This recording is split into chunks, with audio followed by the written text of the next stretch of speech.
Bonjour à tous, bonjour à toutes, bienvenue sur All That Jazz, le premier podcast français consacré à la comédie musicale. Et on s'appelle encore et toujours Anna et Fanny. Et aujourd'hui, surprise, nous ne sommes pas que toutes les deux. Nous recevons pour un entretien Christopher Lopez, qui est vice-président et directeur artistique des Trophées de la comédie musicale, dont on va tout vous dire lors de cet épisode. Oui, alors la 6e cérémonie des Trophées de la comédie musicale aura lieu le 10 juin prochain au Folies Bergère à Paris. Vous pouvez aller voir en ligne, voilà, quels sont les spectacles nommés pour en savoir plus. Alors, bonjour Christopher et merci pour ta présence à l'antenne de All That Jazz. Est-ce que tu peux commencer par te présenter ? Déjà, bonjour à tous et à toutes. Merci beaucoup de me recevoir sur ce podcast. Je suis ravi d'être là. Je vais essayer de me présenter en quelques mots. Je suis artiste de base. À la base, j'ai été formé à la danse et au jeu, donc je suis danseur et comédien. J'ai travaillé en spectacle musical, en série, film, un peu d'audiovisuel. Actif dans le doublage aussi depuis quelques années.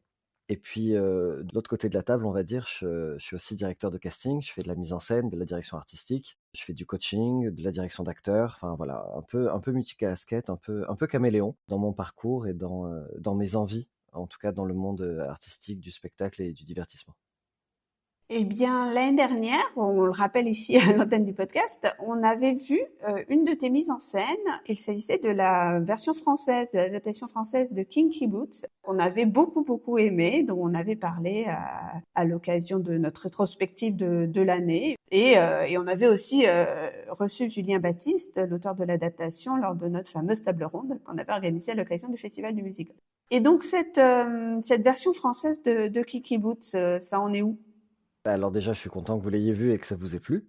Ça fait plaisir. On s'est beaucoup amusé à le faire, en tout cas avec Julien Baptiste et toute l'équipe des artistes qui étaient formidables et qui nous ont suivis dans cette petite aventure et dans ce petit pari fou. Aujourd'hui, on continue avec Julien à travailler, à trouver des productions, à monter le spectacle, et on a un directeur de prod qui nous a rejoint dans cette boucle. Donc on est devenu un Cerbère à trois têtes, comme on aime le dire entre nous. Et le pouvoir des trois, sinon, on dit ça aussi, voilà, ça dépend des références de chacun. Mais voilà, c'est en bonne voie. On espère pouvoir monter le spectacle d'ici 1 an ou 2, si tout se passe bien, si on est très positif. Voilà, ça reste quand même un certain budget, une grosse équipe. On a des envies artistiques assez précises qu'on n'a pas non plus envie de trop revoir à la baisse. Alors évidemment, on fait une licence qui est adaptée, hein, on fera pas la version identique à celle de Broadway. Il faut l'adapter aussi à la France, au format du public français, au format des théâtres français, et voilà ce qu'on peut attendre ici de la comédie musicale. Mais on y travaille et on a bon espoir que ça arrive rapidement. Les bottes rouges arrivent à Paris. Ouais, on a hâte, nous aussi. Hein. Tous, l'équipe, on a évidemment le WhatsApp, le groupe WhatsApp qui est toujours actif, et on s'écrit toutes les semaines, toutes les 2 semaines pour prendre des nouvelles. Alors, ça en est où ? Qu'est-ce qui se passe ? Voilà, donc on travaille, mais bon, c'est un travail de longue haleine. Bon, super, en tout cas, ouais, on a bien hâte. Donc, pour revenir au sujet qui nous occupe aujourd'hui, est-ce que tu peux présenter les Trophées de la comédie musicale ? Oui, alors les Trophées de la comédie musicale, on est une association à but non lucratif. On est tous bénévoles à l'intérieur pour monter une cérémonie de remise de prix pour le monde de la comédie musicale. Voilà, c'est une idée qui nous est venue en 2017. On était avec Charlotte Hervieux en voyage aux États-Unis et on a découvert les Bryant Park, qui sont un parc dans lequel tous les jeudis, pendant 1 heure, il y a des troupes de comédie musicale qui viennent faire quelques chansons du spectacle. Elles sont pas en tenue, elles ont un t-shirt du merchandising du spectacle eux-mêmes, et ils viennent proposer 3-4 chansons devant un parterre du public hyper attentif, c'est gratuit. Et nous, on a découvert plein d'extraits comme ça et c'était formidable. Et en rentrant à Paris, je me suis dit, ce serait bien qu'on fasse ça aussi en France, qu'on ait notre Bryant Park où plusieurs spectacles musicaux peuvent venir faire un peu leur promotion à des gens qui sont pas forcément là pour ça, mais qui profiteront de la musique, et peut-être ça permettra aussi de diversifier les moyens de communication. Et du coup, j'ai contacté Musique à l'Avenue, qui ont contacté Regard en coulisses, qui ont contacté Musidrama, qui ont contacté Patrick Niedo. Enfin voilà, on s'est réunis un jour dans un diner, pour vous dire vrai, pour manger des burgers en même temps pour brainstormer. On a brainstormé et on s'est dit que peut-être le côté Bryant Park était hyper intéressant, mais pas hyper adapté en France pour l'instant, et peut-être un peu compliqué à mettre en place avec la ville de Paris, avec les infrastructures qu'on n'a pas forcément dans les parcs ou dans la ville. Enfin voilà, on s'est dit, c'est peut-être ambitieux dès le départ. Qu'est-ce qu'on peut faire d'autre pour valoriser le genre ? Et à force de brainstormer, on est tombé sur une cérémonie de remise de prix. Voilà, on s'est dit, il y a les Molières, il y a les Césars, il y a les Oscars, il y a les Tony, il y a les Oliver, il y a plein de choses qui se font. Pourquoi nous, on l'aurait pas en France? Allons-y. On a repensé au Diva qui s'était fait quelques années avant aussi. Du coup, on dit, viens, on va se mettre dans cette veine-là, on va y aller. Et voilà, ça s'est créé comme ça. Et depuis 2017, on essaye de faire de belles choses, de faire de la cérémonie en spectacle. C'est vraiment notre créneau. La cérémonie est une excuse pour se rassembler, pour fédérer, pour se célébrer et pour proposer des numéros sur scène et pour proposer un spectacle et montrer un peu le talent de tous ces artistes, mais aussi le travail des productions, des techniciens, des musiciens, des créateurs costumes, des maquilleurs. Voilà, c'est énormément de corps de métier ensemble qui permettent la création de ces spectacles. Comme beaucoup de spectacles, comme les films, comme les séries, évidemment, hein, je ne dévalorise pas les autres produits du divertissement ou de la culture, mais il faut valoriser toutes ces petites mains, tous ces cerveaux, tous ces corps, toutes ces voix qui travaillent ensemble main dans la main pour proposer ces œuvres qui sont des œuvres d'art à part entière elles aussi. Mais est-ce que tu as gardé du coup quand même dans un coin de ta tête toujours cette idée de faire des extraits de comédie musicale dans un parc un jour à Paris? Nous, on trouve ça trop cool. Hein. Enfin, je m'avance pour Anna, mais Ouais. je vois à sa tête qu'elle trouve ça trop cool.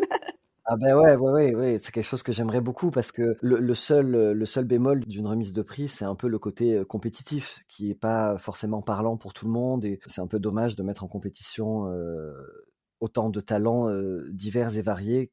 Et ça peut être tellement subjectif que voilà, c'est toujours un peu compliqué. Et il y a des gens qui ne se retrouvent pas là-dedans et je le comprends et c'est complètement ok. Nous, c'est vraiment, encore une fois, je le répète, l'idée de valoriser, de fédérer plutôt que de comparer. Ça, c'est une excuse.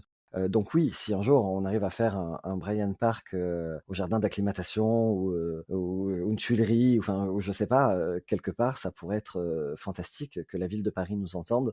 Après, la ville de Paris est en travaux régulièrement, donc je pense qu'ils ont d'autres choses à faire pour l'instant. Voilà, mais peut-être que les JO va permettre aussi d'ouvrir la réflexion sur on peut installer des infrastructures quelque part et proposer des choses diverses et variées dans des endroits qui ne sont pas prévus pour à la base. On sait tous les tenants et les aboutissants des JO et tout ce que ça comporte, voilà, de bénéfique comme de travers. Mais ils vont être obligés, la ville de Paris va être obligée de déployer des systèmes techniques et de repenser certaines choses. Donc il y aura un avant. Et je me dis que peut-être, après ça, on pourra leur dire, vous voyez, des manifestations sympas, musicales, pour toute la famille, qui divertissent, qui surprennent, qui font vivre la ville de Paris culturellement aussi, ça peut se mettre en place, c'est pas forcément compliqué. Voilà, vous l'avez déjà fait en version gargantuesque. Moi, je vais arriver avec une toute petite forme, toute facile, donc allons-y. Mais ce serait fantastique, ça permettrait tellement de choses. Et pour des petits spectacles, comme pour des gros spectacles. Alors évidemment, les gros spectacles ont souvent des attachés de presse et une communication et un budget qui leur permet d'avoir accès à des télés, enfin, au Disco de Midi, à la Star Academy, à The Voice, aux émissions dédiées à la comédie musicale, etc. Mais les petites formes, je pense que ça peut leur permettre de toucher un public plus large et de se faire voir et de se faire connaître d'une façon un peu plus novatrice. Et ça peut être vraiment cool pour eux, je pense. Ben, super. Et on espère que ce projet verra le jour J'espère. bientôt. Et on trouve ça vraiment super. Sur justement, sur malgré tout l'aspect compétition des trophées, est-ce que tu peux nous redire exactement les critères qui rendent les différents spectacles éligibles? Moi, alors c'est une question peut-être un petit peu technique, mais je m'excuse par avance pour nos éditeurs que peut-être ça n'intéresse pas, mais je vous assure, il y a un intérêt à ma question. Je m'étais demandé pourquoi le critère, si je ne me trompe pas, du nombre de représentations. Pourquoi? Parce que de fait, ça exclut un certain nombre de productions, notamment celles qui se font au sein de maisons d'opéra, qui sont en général pour peu de représentations. Donc voilà, quid des critères en général et notamment du nombre de représentations. Alors du coup, très bonne question. Je suis reparti sur le règlement en face pour vraiment lire les critères sans me tromper. Et donc du coup, je vais vous les lire. Sont éligibles au trophée de la comédie musicale les spectacles musicaux créés sur le territoire français entre les dates définies à chaque période. Ils doivent être interprétés par des artistes rémunérés et déclarés pour leur travail au minimum syndical. Ils doivent être joués dans leur intégralité devant un public sur le territoire français avec au moins 12 représentations payantes avec billetterie. Donc on exclut les lectures, les showcases, les avant-premières, le Festival d'Avignon off, ou toutes les autres formes de Mm. représentation présentées comme non officielles, c'est-à-dire par exemple des représentations qui seraient vendues directement, enfin organisées par une ville et offertes, je sais pas, au troisième âge ou aux scolaires ou ce genre de choses. Mm. Voilà, parce que c'est très compliqué à vérifier, du coup. Donc pour nous, c'est une vraie tannée. Et en termes d'éligibilité aussi, les spectacles devront être interprétés au moins partiellement en français pour être éligibles dans l'ensemble des catégories créatives. Si les spectacles sont intégralement dans une autre langue que le français, ils sont éligibles uniquement dans la catégorie qui leur est dédiée, c'est-à-dire catégorie de comédie musicale en langue étrangère, que l'on ouvre si on a suffisamment de spectacles éligibles pour cette catégorie. Voilà, ça c'est les critères de base. Pourquoi 12? Parce que malheureusement, alors on se prive de plein de spectacles, mais il y en a énormément. On en recense souvent entre 200 et 300 par an sur le territoire français, et que malheureusement, on s'est dit qu'un minimum de représentation permettait aussi de faire un tri naturel sur certaines choses et permettait de vérifier. Vérifier, non, c'est pas le bon mot. C'est-à-dire que monter un spectacle pour une représentation unique, ça n'a pas la même portée et ça n'a pas la même valeur qu'une petite programmation, aussi petite soit-elle. Ne serait-ce que pour les votants qui puissent avoir le temps de voir ces spectacles. Parce que si le spectacle a une représentation et qu'on la loupe, en vrai, c'est le désavantager aussi par rapport à tout le reste. On est toujours en process, on essaye toujours de trouver la meilleure solution, on fait évoluer le règlement tous les ans pour essayer d'avoir un panel le plus large et un rayonnement le plus large possible. On se coupe des maisons d'opéra, mais les maisons d'opéra fonctionnent pas vraiment avec les mêmes budgets que la plupart des productions de spectacles de comédie musicale, qui pour la plupart sont quand même des productions privées. Voilà, donc il y a beaucoup de paramètres qui rentrent en ligne de compte, et voilà, on essaye d'avoir les maisons d'opéra parce que de temps en temps elles font un peu de tournée et du coup on va vraiment chercher les dates pour arriver jusqu'à 12. C'était arrivé pour la petite boutique des horreurs, il me semble, l'année dernière. Ouais. Voilà, on avait réussi. Voilà, ce sont les raisons. Elles sont pas parfaites, on sait, mais voilà, on essaie d'être le plus inclusif, mais en même temps, on a envie d'inclure des spectacles qui auront aussi la possibilité d'être vus et d'être représentés. Sinon, c'est très étrange. Enfin, c'est une promesse qu'on peut pas tenir. Sinon, et voilà, on n'était pas alignés avec ça. Ok, bah super, merci beaucoup pour cette réponse très éclairante. Est-ce que tu peux nous dire combien de personnes ça représente, cette organisation des trophées? Voilà, combien de personnes y travaillent? Bon, j'imagine évidemment pas à plein temps. Et aussi, bah voilà, combien de votants? Quel type de votants sont sollicités? Alors, si je prends le travail sur l'année globale, on est dans l'association, on est, je vais dire une vingtaine à peu près. C'est vraiment approximatif, parce que je ne vais pas compter de tête là, mais on est à peu près une vingtaine et on est 12 membres du conseil d'administration. Ça, c'est les personnes qui travaillent toute l'année au trophée. Ensuite, pour la cérémonie en tant que telle, on passe facilement à 120 bénévoles sur la soirée en comptant le chœur des trophées qui est composé des élèves des différentes écoles de comédie musicale que j'auditionne tous les ans, plus les musiciens, les créatifs, donc directeur musical, auteur, chorégraphe, plus les assistants chorégraphes. Je vais avoir tous les techniciens, l'équipe maquillage, les remettants, les guests qui viennent faire des numéros ou les gens qui viennent, tous les artistes qui vont venir faire présenter des numéros aussi, je les compte dans notre cérémonie parce qu'ils viennent bénévolement faire un numéro pour participer à cela. Puis il y a toutes les équipes des théâtres qui sont énormes et toute l'équipe des bénévoles qui viennent à la journée nous aider pour permettre l'accueil des personnes en salle, pour permettre tout le trafic qui se passe en coulisses, parce qu'il y a un trafic monstre en coulisses pendant la cérémonie, vous vous rendez pas compte, mais il y a un deuxième spectacle qui se passe en coulisses. Il y a les photographes qui sont là, Chris Logan qui est au photocall et des photographes différents qui viennent photographier la cérémonie. Il y a Capta Vidéo qui vient filmer la cérémonie. Après, il y a toutes les équipes de montage derrière. Voilà, donc ça fait vraiment beaucoup de monde. Je crois que j'ai oublié une partie de la question, non? Oui, la partie sur les votants. Ah oui, voilà, les votants. Les votants, alors il y a 3 collèges. Le premier collège, c'est le conseil d'administration. Voilà, donc conseil d'administration vote, évidemment. Ensuite, il y a un collège qui est composé de votants, ce qu'on appelle spécialistes. Ça va être des journalistes, des spécialistes culture, des blogueurs spécialisés, Des podcasteuses. des podcasteuses, des critiques, des conférenciers. Voilà, c'est vraiment un collège de spécialistes du monde de la comédie musicale. Et ensuite, le collège composé des nommés N-1, c'est-à-dire des nommés nominatifs. Il faut être nommé dans une des catégories créatives ou artistiques, c'est-à-dire mise en scène, costume, artiste-interprète, second rôle, révélation, scénographie. Tous les gens qui sont nommés nominativement rentrent dans ce collège de votants. Pourquoi on n'a pas mis l'intégralité des gens qui sont nommés par spectacle, c'est-à-dire dans les catégories comédie musicale, jeune public, reprise publique, spectacle musical? C'est parce que si on les inclut, on doit inclure les productions, toutes les équipes qui ont travaillé sur les spectacles. Alors oui, ça augmenterait la quantité de votants, mais on préfère 3 collèges un peu plus réduits qui nous amènent à peu près 150 votants pour limiter malgré tout les votes de copinage ou de complaisance où les prods montent plusieurs spectacles tous les ans. Donc si c'est pour que la même prod vote pour ses productions, ce qui est normal et entendable, il n'y a aucun souci là-dessus, hein. En fait, ça tourne en rond, ça sert à rien. C'est comme un vote nul, blanc, voter pour soi-même, on le savait. Donc en fait, du coup, voilà, ça n'a pas de surprise et ça permet moins de diversité, à notre sens. Encore une fois, c'est comme les critères d'éligibilité, le système n'est pas parfait, il convient pas à tout le monde, il plaît pas à tout le monde, mais pour l'instant, c'est celui qui nous permet, et on le voit à la fin dans les nominations et surtout dans les nominations, parce que c'est les nominations qui sont importantes, parce que tous les gens nommés méritent de gagner et tous les gens non nommés auraient aussi mérité de gagner à un moment donné, tout ça n'est que subjectif. On voit qu'il y a un panel large, on voit que dans nos nominations, il y a un éventail de spectacles, de productions et de visions artistiques sur la comédie musicale.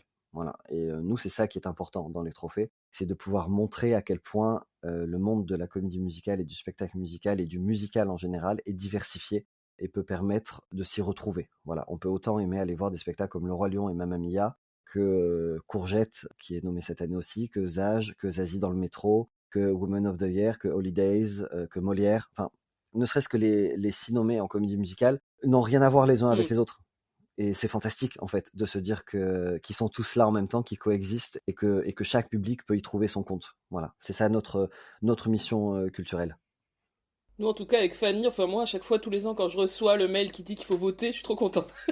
Je trouve que c'est un plaisir, puis ça permet de passer en revue un peu tout ce qu'on a vu, de réfléchir, effectivement, de comparer, de constater, comme tu dis, la diversité des productions. Donc oui, c'est vrai que l'aspect compétition peut être malheureux en un sens, mais bon, en fait, c'est vrai que ça permet de valoriser tout simplement les spectacles. Oui, et puis même quand vous votez, quand les gens votent, en fait, ils voient toutes les possibilités, tous les spectacles éligibles. Donc, en fait, ils vont se rendre compte aussi de la quantité de spectacles et de se dire, ah tiens, celui-là, je l'avais pas vu. Ah tiens, il y a autant de jeunes publics. Ah ok, j'ai ma petite nièce qui a envie d'aller voir, je vais conseiller ma cousine, je vais conseiller ma sœur, mon père, et en fait dire ah il y a ça, ah mais machin que je connais, il joue dans ça, ah je savais pas, j'avais pas vu, parce qu'on peut pas tout voir, hein, on peut pas tout savoir, et en fait ça permet aussi de faire des liens. Et il y a plein de votants qui nous écrivent en nous disant ah c'est super, j'ai découvert tel spectacle, je suis allé le voir avant de voter et tout, c'est cool. Et c'est ça en fait, et cette émulsion, ça crée plein de choses et ça crée un cercle vertueux qui est formidable. Mais c'est vrai que c'est très pratique aussi pour voir tous les spectacles qu'on a loupés et qu'il faut vite rattraper. Et oui. je tiens à redire que depuis qu'on peut voter, on trouve que les critères d'éligibilité des votants sont absolument parfaits. Donc ne changez rien. Parfait. Je suis ravi. Pour l'organisation du show annuel, t'as commencé à répondre, le nombre d'artistes, etc. et qu'est-ce qu'ils font. Je me demandais combien de temps à l'avance vous commencez à préparer le spectacle, vous répétez tous les combien, comment vous concevez le spectacle, etc. Parce que c'est vraiment une grosse machine. Tous les ans, on est vraiment impressionné avec Fanny à quel point c'est dense, assez bien rythmé, très bien huilé. Donc j'imagine que ça nécessite énormément de répétitions. Merci beaucoup. Alors ça nécessite énormément de répétitions qu'on n'a pas forcément. Voilà, on aimerait bien en avoir plus chaque année, mais bon, on fait tous avec nos plannings aussi, et voilà, on est tous bénévoles, hein, donc à côté, on doit quand même vivre et faire des choses qui nous ramènent un peu d'argent. Alors, je vais essayer de répondre dans l'ordre. On commence. Alors, en vrai, le seul moment de pause des trophées de la comédie musicale, c'est août.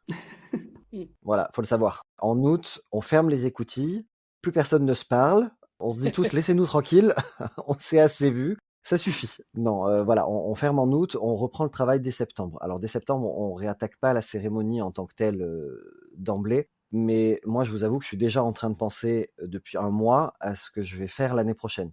Parce que forcément, à force de travailler avec les gens, de discuter, de rencontrer, on se dit ah tiens, on n'a pas fait ça, j'aurais bien aimé faire ça. Bon, on pourra pas le faire cette année, mais on verra pour l'année prochaine ou pour dans 2 ans. Enfin, j'ai déjà une cérémonie dans ma tête pour les 10 ans. si vous voulez. La cérémonie d'anniversaire des 10 ans, je l'ai déjà dans ma tête. Voilà, Trop je bien. sais à qui je vais faire appel. Voilà, tout ça est prévu. J'espère avoir le budget pour, parce qu'il faudra quand même un petit budget, parce que celle-là, elle est un peu, voilà. Le conseil d'administration va me tuer si on n'a pas le budget pour. Mais voilà, donc moi j'y réfléchis constamment. Je fais partie dans le conseil d'administration, on est beaucoup, mais on voit facilement 70 spectacles, 80 spectacles à l'année. Donc ça nourrit aussi artistiquement beaucoup et ça donne des idées et des envies et c'est ça qui est formidable. Donc voilà, j'y réfléchis tout le temps, mais concrètement, on commence à y travailler vers novembre. Je commence à faire des propositions de numéros artistiques, de créatifs avec lesquels j'aurais envie de travailler, pourquoi on raconterait ça, tout ça, pour que dès janvier, on puisse lancer un peu les hostilités. Dès février-mars, on auditionne les écoles de comédie musicale et dès avril, on lance les répétitions. Le rythme des répétitions, il est variable. On peut répéter 3 fois dans la semaine, 4 heures si jamais les dispos de tout le monde le permettent, comme on peut ne pas répéter pendant une semaine et demie complète et répéter 8 heures d'affilée un dimanche par exemple ou un samedi. Enfin voilà, parce que les élèves forcément ils sont à l'école, il y a les spectacles de fin d'année qui sont en préparation. Certains ont leur examen de fin d'année, certains préparent la classe libre, certains vont préparer d'autres auditions. Voilà, donc on essaye de jongler un peu avec tout ça. Cette année, on a la chance d'avoir 31 chœurs sur le plateau, donc ça va être formidable.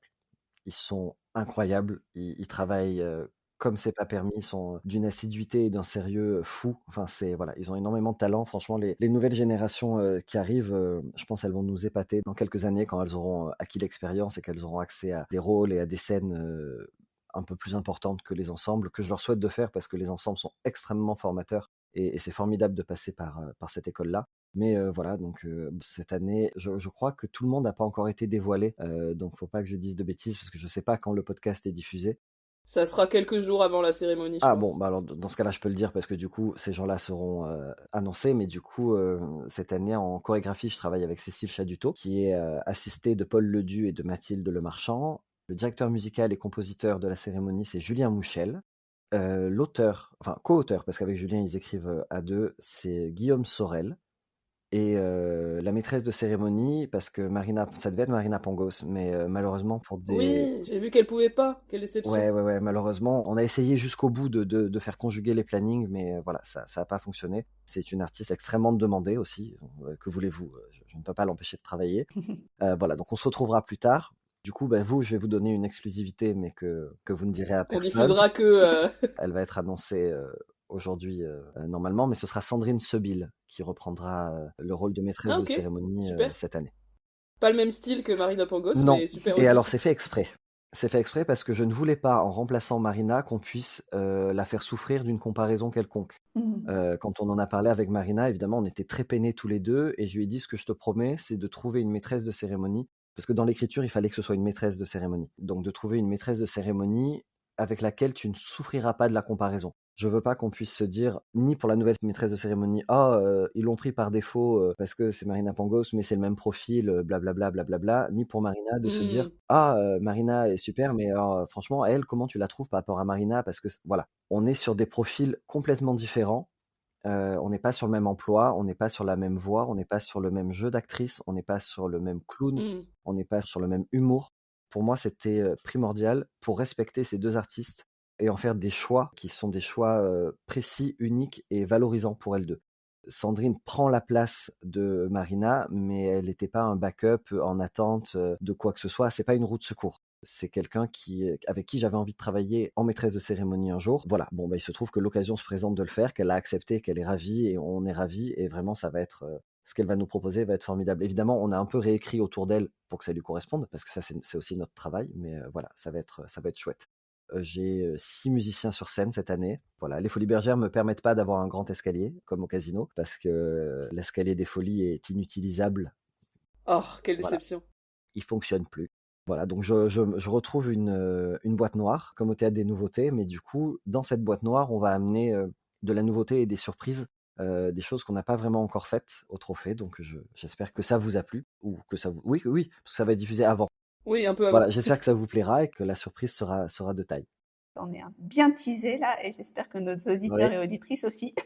Tu as déjà un petit peu répondu à la prochaine question, mais je pense que tu vas encore développer. Une question assez générale hein, sur l'état des lieux de la production de comédie musicale en France. Peut-être d'abord en commençant par les différents types de spectacles, si on peut identifier peut-être une segmentation du marché de la comédie musicale, ou plutôt de l'offre de comédie musicale en France. C'est dur de segmenter parce que ça voudrait dire poser des mots et définir, enfin essayer de définir vraiment à quel genre appartient quel spectacle. Et je pense qu'il y en a qui sont hybrides ou qui sont tout est du musical, mais qu'on fasse de la comédie musicale, du spectacle musical, du théâtre musical, de l'opérette, du concert, de chansons de comédie musicale, d'opéra, de classique du comédie musicale ou de jukebox musicaux. Enfin, tout ça fait partie en vrai du même paysage du musical. Toutes ces formes-là, elles existent et elles coexistent et surtout elles se nourrissent les unes les autres. C'est-à-dire que chaque forme, en fait, on peut avoir un même fond, c'est-à-dire qu'on pourrait partir, je sais pas, partons de Molière par exemple. La forme qu'ont donné Dovatia et Ladislas à ce spectacle, avec ce même fond, on pourrait en faire tous les autres styles de spectacle pour que ça corresponde à la vision du metteur en scène, du producteur ou du directeur artistique choisi, tout simplement. Donc c'est plus, pour moi, je pense, aujourd'hui dans le paysage, une vision artistique de qui est aux commandes du projet. Parce que même un jukebox musical comme Mamma Mia ou comme Holidays, avec différentes équipes, ça aurait pu ressembler à complètement autre chose. Donc c'est plus que d'essayer de définir les genres qui sont produits aujourd'hui, je dirais qu'il y a une émergence de styles qui correspondent aux metteurs en scène, aux producteurs, aux directeurs musicaux, aux directeurs artistiques, et que du coup ils vont créer des familles qui vont se regrouper et qui vont créer des spectacles qui sont un peu dans le même esprit. Mais ils restent tous des spectacles du musical. Par exemple, Courgette de Pamela Ravassar, si elle avait monté Molière, peut-être que ça aurait plus ressemblé à la même forme que Courgette. Et que si Dovatia avait monté Courgette, peut-être qu'il en aurait fait quelque chose qui aurait plus ressemblé à Molière. Mais dans le fond, il nous aurait raconté la même chose. C'est vraiment ça que je ressens en termes de production. En termes de spectacle jeune public, c'est la même chose. Il y a parfois des grandes productions comme les Oliver Twist et comme il y a Eutro qui joue à l'Essaillon. Et ça reste un spectacle pour enfants musical. Lequel est plus une comédie musicale que l'autre? Ça dépend de notre regard, ça dépend de notre culture, ça dépend de plein de choses. Est-ce que c'est pas le regard des enfants qui compte? Est-ce que c'est pas les émotions et les sensations qu'on ressent en sortant de ces spectacles-là qui comptent, plus que définir leur forme, qui est en plus quelque chose de très compliqué? Bah, merci pour ta réponse, mais c'est tout à fait ce que j'avais en tête en fait. C'était pas spécialement de donner des étiquettes génériques préexistantes sur tous ces spectacles musicaux, mais c'était voilà d'identifier effectivement les différents types de production qui recoupent aussi l'autre partie de ma question sur les producteurs. En fait, on comprend bien, et c'est aussi une réflexion qu'on se faisait avec Anna au fil de voir des spectacles. C'est qu'aussi c'est un certain type de financement, un certain type de lieux qui vont appeler aussi une certaine forme esthétique. Donc voilà, ta réponse aux deux premières parties de ma question est tout à fait parfaite. Et la troisième partie, c'était, mais tu en as déjà un petit peu parlé, c'était plus sur la question des artistes.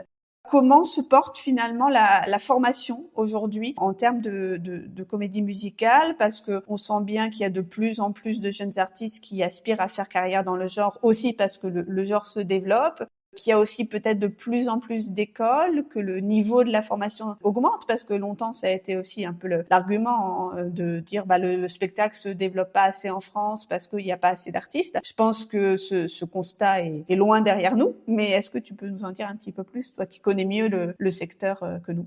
Je dirais que le secteur s'est ouvert et du coup les artistes qui se sentaient moins concernés par ce monde, aujourd'hui sont peut-être plus impliqués. Il y a beaucoup alors je vais parler de ma génération ou des générations juste après moi déjà. En tant que danseur, on se sentait moins concerné parce qu'il fallait chanter, il fallait jouer, on savait pas si on saurait le faire, si on pouvait le faire, on n'avait pas forcément été formé à ça, donc il fallait qu'on apprenne vite des choses à droite à gauche. Aujourd'hui, ça s'est un peu plus démocratisé. Il y a beaucoup plus de danseurs de ma génération qui se sont formés au chant et au jeu. Et on les retrouve dans les spectacles. Et c'est des artistes qui ont acquis leur polyvalence avec l'expérience, avec les contrats et avec le fait d'être un peu au pied du mur. De dire voilà, si je veux travailler, si je veux être dans ce spectacle et si je veux faire de la comédie musicale, il va falloir que je me forme à ça, ce à quoi on m'avait pas formé dans mes écoles parce que c'était pas forcément des écoles complètement polyvalentes. Moi, j'ai eu la chance d'être formé aussi à l'INM, qui est l'Institut national du musical au Mans, où c'est là où j'ai pu allier pendant ma formation, à la fin de ma formation, le jeu et la danse, mais je m'étais jamais formé au chant, par exemple. Voilà, donc c'est une corde que j'avais pas. Aujourd'hui, dans les écoles pluridisciplinaires de comédie musicale, en effet, on forme au chant, à la danse et au jeu. Les écoles sont formidables parce qu'elles s'investissent vraiment avec les élèves. Il y a un vrai suivi. Il y a des professeurs qui ont des vraies pédagogies, qui ont des vraies expériences, qui savent de quoi ils parlent, qui ont la culture qui vont avec, évidemment, parce que c'est important. La seule chose que moi je dirais aujourd'hui dans les écoles de comédie musicale en général, c'est la formation danse qui est toujours un tout petit peu en dessous. Alors évidemment, quand on commence la danse à 25 ans après avoir fait des études, n'importe lesquelles, de droit, de médecine, de communication, de finance, parce qu'il faut faire des études pour rassurer aussi les parents parfois, avoir un bagage solide pour pouvoir se retourner derrière, ce qui est complètement entendable. Hein. Enfin, vraiment, il y a aucun parcours qui est répréhensible, mais c'est plus dur de commencer la danse à 20 ans, à 25 ans, que de commencer la danse quand on a 5, 6, 10 ans, forcément. Donc le niveau de danse est encore un peu faible pour certains, pour certaines écoles. C'est vraiment la petite chose qui pêche, parce que en chant et en jeu, c'est plus simple, entre guillemets. Attention, hein, je dis pas que c'est simple d'apprendre à jouer, d'apprendre à chanter, mais c'est plus accessible. Voilà, c'est pas plus simple, c'est plus accessible, peu importe ton âge.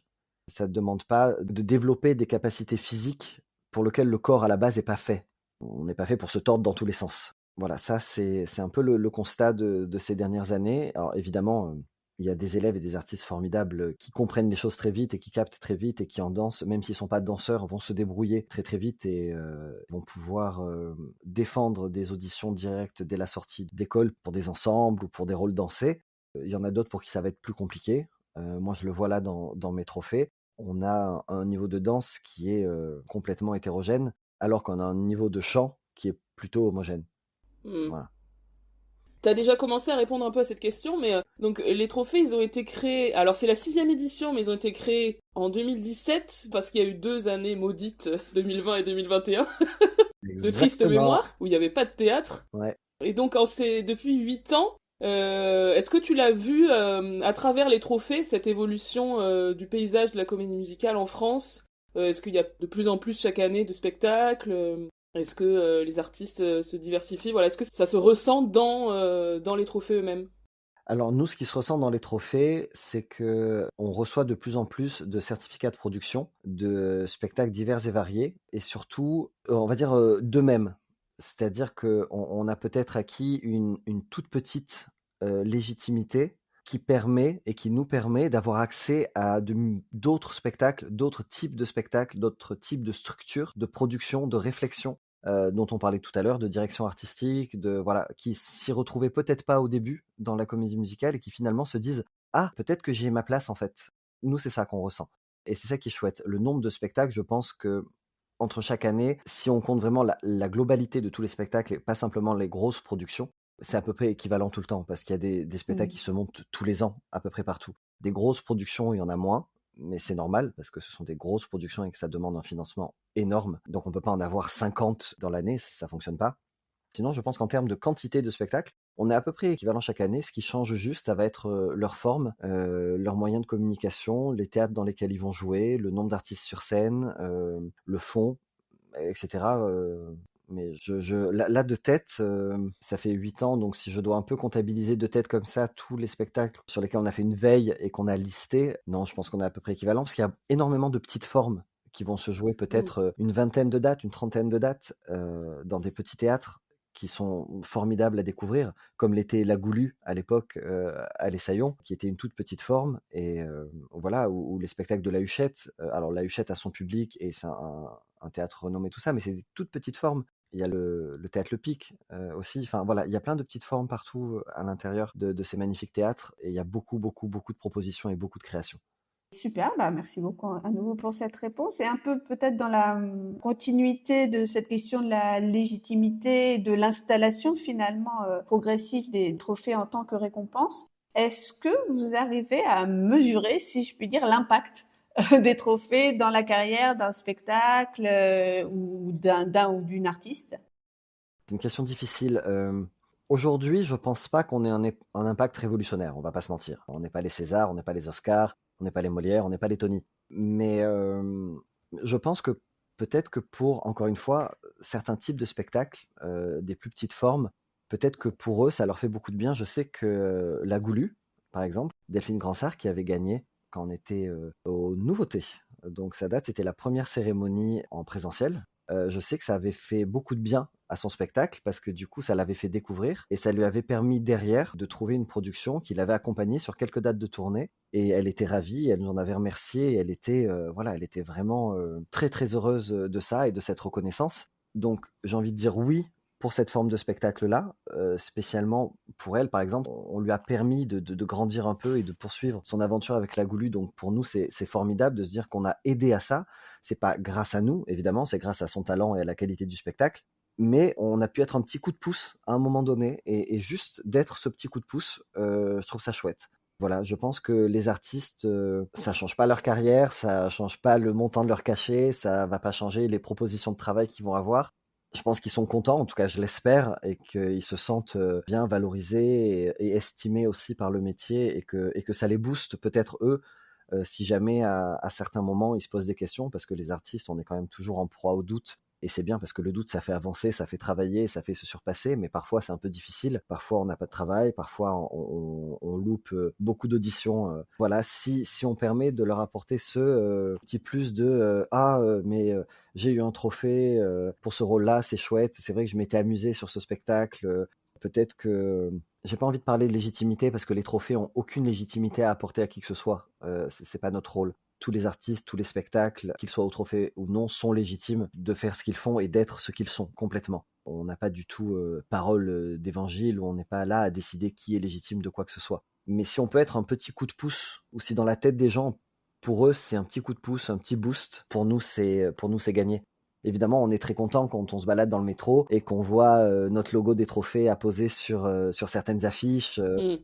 Voilà, enfin, ça nous fait plaisir parce que pour nous aussi, c'est important de se dire que les gens reconnaissent ce qu'on fait, reconnaissent notre travail et reconnaissent la valeur qu'on a envie de leur donner.